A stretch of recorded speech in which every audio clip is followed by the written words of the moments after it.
Alright, ladies and gentlemen, Fab's in the house, and welcome back to the channel. Today I'm in the house with a Hinderer Knives XM-18 Skinny. This is the 3.5 inch long blade, harpoon, spanto, and we're gonna analyze the look, the sound, and the feel of this bad boy. But hey, don't forget to like this video, and maybe you can also subscribe to the channel if you're enjoying the stuff that I'm doing. So that would be much appreciated. So let's just quickly check out how big this guy is, because it's a classic size, 3.5 inch long blade, 21 centimeters overall in length. In inches, that corresponds to 8.25.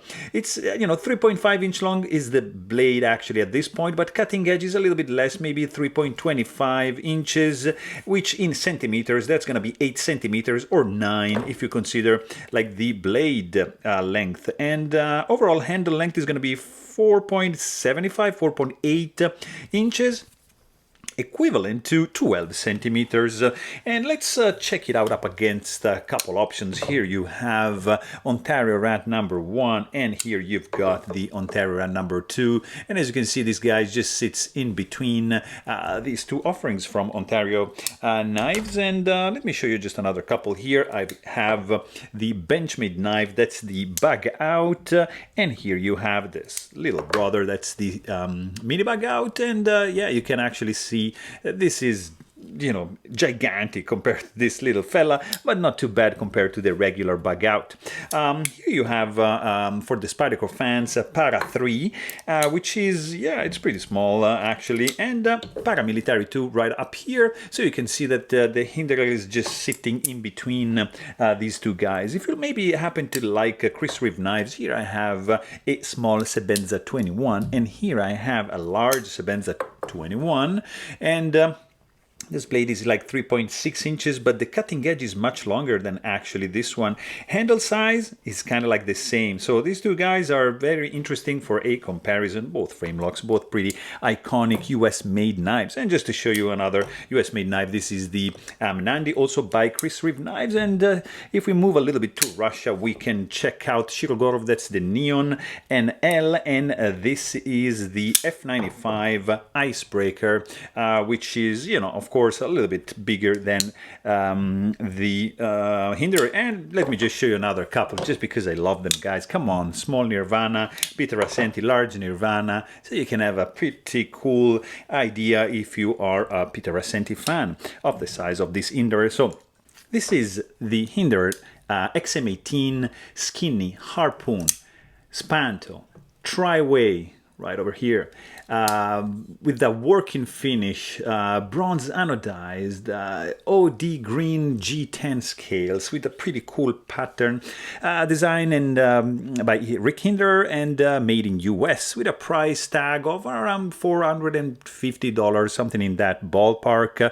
I mean, overall look, when closed, it's pretty classic. I love how the harpoon is sticking out like that. It's pretty cool. Like, for example, if you compare it to, another one, yeah, I would have preferred, like, imagine the harpoon here with this fuller, and of course the flipper delete. Here you have the flipper tab, which is a little bit pointy, but we're gonna check that out in a second. So the overall look is pretty classic. It's the Hinderer, like XM-18. Everybody knows that. But the main difference in this guy is the fact that this is a skinny one. So it's pretty thin compared to that bad boy right over there. So that's going to reflect a little bit in the weight, a little bit in the look, a little bit how it feels, and maybe in the sounds as well. So this is, of course, titanium frame lock for the lock side. Here you have a titanium liner, and the scale is made of G10. There's some nice milling going on, which just adds a little bit of grippiness to the handle. When you grip it, it's not gonna go anywhere. Like, these two finger grooves are just gluing the knife to your hand. There is no internal skeletonization on the lock side. The liner on the show side, it's a little bit too thin probably to do anything. You would have just to do like a skeletonization with windows, I'm assuming, to reduce further more the weight.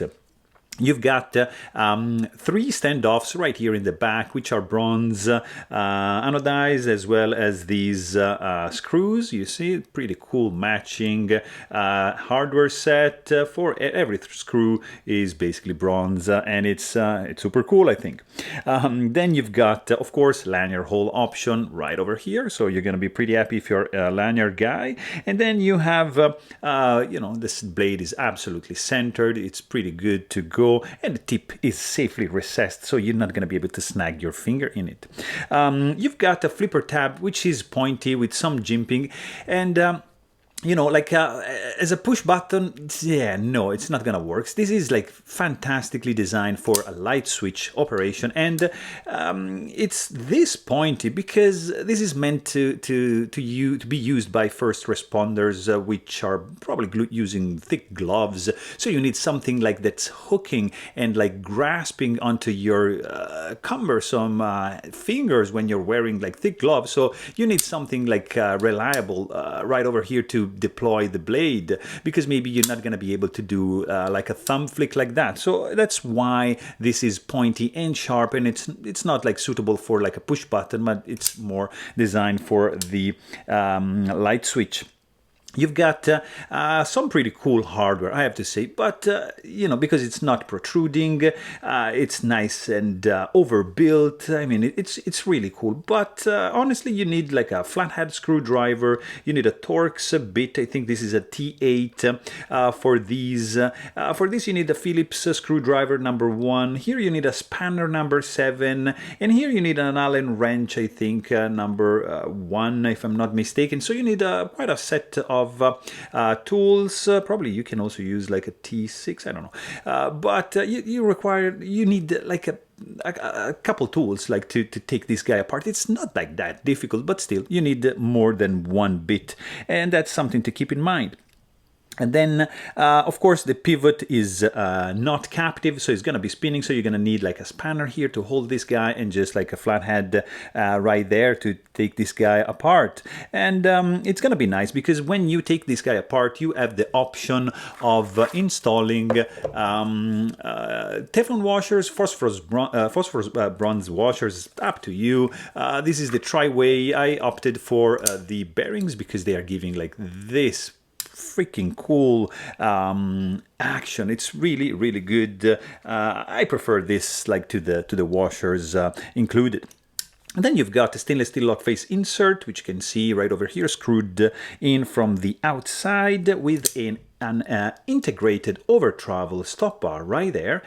And another one right there. I think this is designed and patented by Rick Hinderer as well. And you're not going to be able to overextend this lock bar under any circumstances. You have a stainless steel detent ball, which is right there. There is no blade, there is no detent ball ramp in this one, and you're going to be feeling a little bit of a hard step in this one, but nothing too crazy. You've got a titanium pocket clip with a nice window cut out, pretty cool ramp, absolutely functional, like in and out of the pocket like crazy. This much knife is going to be sticking out of your pocket, and you can reverse, like you can just do tip up carry, like in this case, or tip down, and that's it. You cannot reverse on this scale over here. So it's not fully ambidextrous. And then you've got like this pretty cool blade, guys. Come on, this is one of the best blades for a Hinderer. I mean, I love it. I mean, I like, where is it here? I like also like this guy over here. It's nice with this swedge, the fuller, but I think the harpoon, I don't know, takes a little bit the cake. I love the harpoon. I love the spanto. This has, of course, like a pretty aggressive jimping over here, and then is a little bit chamfered on the spine at this point, and then boom, like this harpoon swedged beautifully, like here reaching the tip, and then you have this spanto, which is like tanto and spear point, and like a combination. In fact, you can see the grind here, really, really nicely done, guys. Flat grind, stone washed finish. You've got a nice plunge grind right over here, right underneath the Rick Hinderer logo, which is like reflective in a way, like it kind of hides like in this position, then shines and then goes to black. So very, very interesting shimmering behavior for that. And then you've got like a full finger choil, absolutely functional, not sharp, which is exposing how thin behind the edge this blade is, which is pretty good. It's nice. I mean, this is a workhorse, so it's very good. And then on this side, you just have USA made, of course, and CPM 20CV, which is indicating they're still employed in this guy. On this side, you have the tri-way pivot logo, and let's just quickly check the stock thickness of this bad boy. It's 0.1420 inches with a thickness behind the edge. Let me see right over here. Yeah, it's going to be like 0.021. So very, very interesting. I mean, that's a pretty cool slicer. It's a workhorse. It's a beast of a knife. You've got this sound also that is complementing this knife. Oh, hear this. Really, really good. And when you close it, it's a nice and clinky ting. That's a nice clack and ting.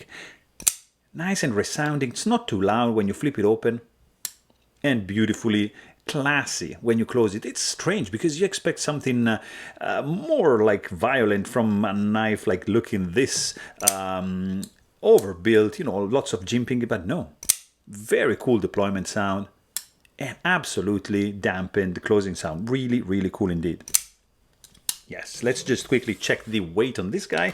I believe this is under 5 ounces. This guy is gonna weigh in at 4.91 ounces in the pocket, so that's pretty good. You have when you feel that when you squeeze the handle, you feel just a little bit the pocket clip tip over here, but the handle, like, I mean, because of these finger grooves, just feels amazing. The in this case, like the flipper tab being like in this orientation, just naturally creates like sort of a finger guard for your index finger like that. If you don't take advantage of the sharpening choil, it's gonna be amazing. Like, it feels absolutely gorgeous in the hand, except for a tiny bit, but it's not that bad. And then you can take advantage of the jimping, of course, right over here, and it's gonna feel pretty good in the hand. You can also do an advanced, like a little bit choke up. It's inviting you to do it because of the harpoon and the finger choil, like to hold it like that. The flipper tab is gonna be right in between these two fingers, and boom, it's gonna be feeling amazing. You can also do a nice reverse grip. It's not as comfortable because this guy is just gonna, you see, hit like my ring finger, and you know, it's not too bad, but still, I prefer like not the reverse grip. In the hand, this guy feels absolutely solid. There is no flex whatsoever. These standoffs are like pillars to the structure, which is absolutely rigid. Look at the size of this scale over here. I mean, this is an overbuilt knife, even if it's the skinny, and it feels robust, solid, nice texture, not slippery, absolutely grippy, cool fit and finish, no gaps, no misalignments, everything is flush. There's no rattling when shaken, there's no blade play.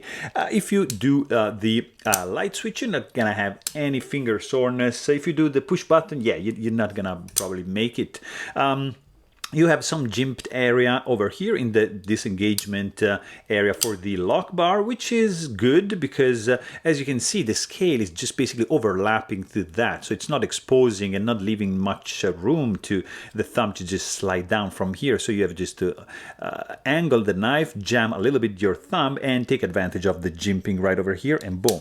It's going to be pretty good to disengage the lock bar. But my question is, if this is aimed at first responder, they're going to be able to maybe even with the gloves be able to disengage the lock bar easily. So just a little bit more milling out of this area over here on the scale would allow actually, you know, an easier access to the lock bar. And actually, if you check, the liner is going right at the behind this this scale. So there's extra G10 material, which could be milled out, dremeled out, if you want, to expose a little bit more of the disengagement of the lock bar area, so to be pretty much fantastic.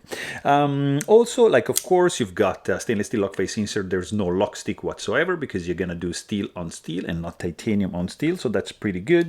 You have also like a nice clip ramp stiffness, nice retention over here, so it's gonna be a breeze like in and out of the pocket, no issues whatsoever. In this case, I'm running on bearings, but you also, as I said, can use Teflon washers or phosphorus bronze washer. Is going to be up to you. If you want like a more smoother action, go for the Teflon. If you want something like this smooth, yeah, go for the bearings. That's pretty obvious. The action is really good, nice and fast, fires like fast. And as soon as you disengage the lock bar, if you're not too high, like at this point, you see the ball, it hits the tang of the blade, so the blade just hangs in there. But if you do, like if you, instead of disengaging at this point, you do a little bit lower, like at this point, so that the ball overcomes the absence, let's say, of the detent ball ramp, then you're just gonna be able to do like that, and you're gonna enjoy it a lot because it's fantastic. You can even do something like that, you know. And it's a pleasure. I mean, it's really, really cool indeed. The action, I wish they would have added a detent ball ramp to avoid this hanging of the blade, but it's pretty smooth, guys. We cannot say anything. Detent strength is nicely dialed in. You have also a nice detent suction right at the end, kind of like some nice magnetic effect. And I mean, overall, it's a pretty cool knife, guys. I have to say the look is classic, is fantastic. The harpoon spanto, gorgeous combo. Just add a little bit more area here, and maybe we're pretty much done. Remove maybe the finger choil, and so you have like more cutting edge. But I mean, guys, this is a pretty solid built knife, really cool looking, nice sound, fantastic ergos. So there you have it. Hope you guys enjoyed this video. And please don't forget to subscribe. And thanks for watching. Stay tuned.